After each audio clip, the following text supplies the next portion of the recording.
रुख्सत दे दी, लेकिन ये तेरी सास 4 अक्षर नहीं आते इसको। अरे रहने दे, क्यों पैसा बर्बाद करवा रही है। सास को डांटने की आदत ससुर जी को जो लग चुकी थी, सास बहू की ओर देखती है। तो माँ जी, कल वक्त से तैयार रहना। ससुर जी, आप ही तो माँ जी को कहते थे ना, उन्हें पैसे की कदर नहीं है, तो आप वो खुद ही कमाने जा रही हैं। अरे और क्या पापा, देखिए मीना ने कितना अच्छा बुटीक खोला है माँ के लिए। अरे रहने दो, ये कुछ नहीं कर पाएगी, गवार कहीं की। ससुर की रजामंदी ना होने के बाद भी सास काम करती है, लेकिन ससुर भी ससुर होता है। एक रोज सास देर से घर आती है। कहाँ घूम रही थी? या कोई वक्त है घर आने का? घर का ठेका क्या आप मर्द लेंगे आप लोगों की रसोई में? क्योंकि तुम्हारी बहू रानी भी नहीं आई अभी तक। पापा, आज बाहर से ही मंगवा लेते हैं। आज बहुत ज्यादा काम था, किसी की शादी का पूरा कपड़ा सिलना था। कल उन लोगों की ट्रेन थी, खुद बैठकर काम करवा कर गए हैं। बहू, ये पैसे हैं आज के गल्ले के, जरा संभाल ले। ससुर देख रहा होता है कि कैसे कल तक जिस औरत को वो बुरा भला कहकर डरा कर रखता था, वो आज उससे ज्यादा कमा रही है। देखते हैं कितना दिन कमाती है। ससुर अब रोज कोई ना कोई ऐसा काम करता जिससे सास का काम बंद हो जाए। फिर एक दिन, हे भगवान, 10 बज गया, बुटीक खोलने का वक्त हो गया है, लेकिन ये मेरी साड़ी, इस पर ये क्या गिर गया? पता नहीं किसने क्या डाल दिया, अब क्या करूं? सास दोबारा अलमारी से दूसरी साड़ी निकालती है, फिर उसे प्रेस करती है और किसी तरह बुटीक पहुंचती है, जहां पहले से ही कस्टमर खड़े होते हैं। अरे क्या हो गया? लगता है काम चल गया तो मैडम के भाव बढ़ गए। पता है इस धूप में पिछले आधे घंटे से खड़े हैं, पता होता तो वो बगल वाली शॉप में ही दे देते। अरे अरे माफ करिएगा, वो क्या हुआ ना, तैयार होकर निकल ही रही थी कि साड़ी में सॉस गिर गया। दोबारा साड़ी चेंज की तो आप आई। ठीक है, लेकिन अब आ गई है तो जरा जल्दी से कपड़े दे दो, हमें जाना है। सास को कस्टमर की बात बुरी लगती है, लेकिन क्या करती, वो जल्दी से सभी को सारा सामान देकर विदा करती है। सारा दिन काम करती है। वो निकल ही रही थी कि कस्टमर आती है।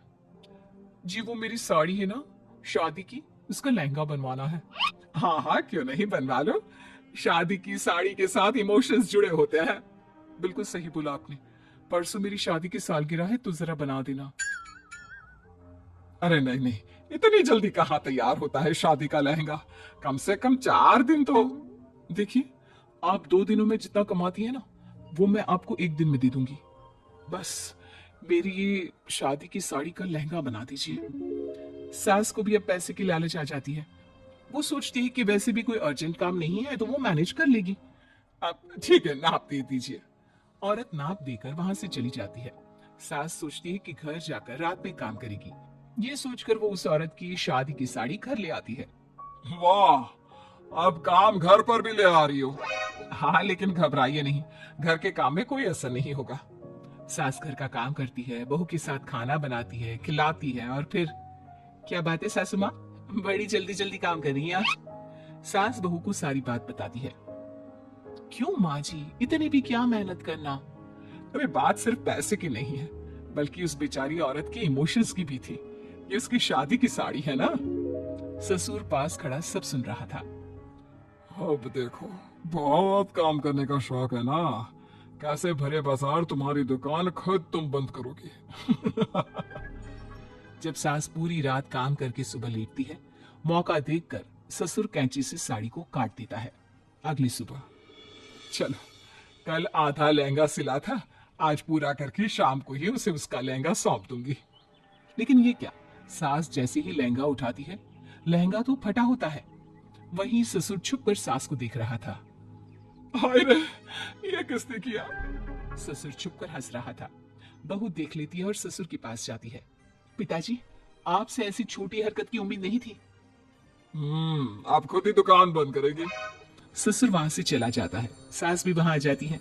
वो समझ जाती है कि उसके पति ने ही साड़ी पर कैंची चलाई है। लेकिन फिर शाम को, जी वो मेरा लहंगा तैयार हो गया? हाँ जी, मैं तो कहती हूँ कि आप एक बार लहंगा पहन कर भी देख ले। औरत लहंगा पहन कर आती है और खूब खुश हो जाती है। अरे ये लहंगा है ना अंकल जी, कमाल का, आंटी जी ने बनाया है, बिल्कुल लेटेस्ट डिजाइन। औरत सास को ढेर सारे पैसे देकर चली जाती है। लेकिन मैंने तो यह औरतों का फैशन है, कहीं से सिल दो या कहीं से काट दो, फैशन ही होता है। चलिए शाम का खाना मेरी तरफ से। आज आपका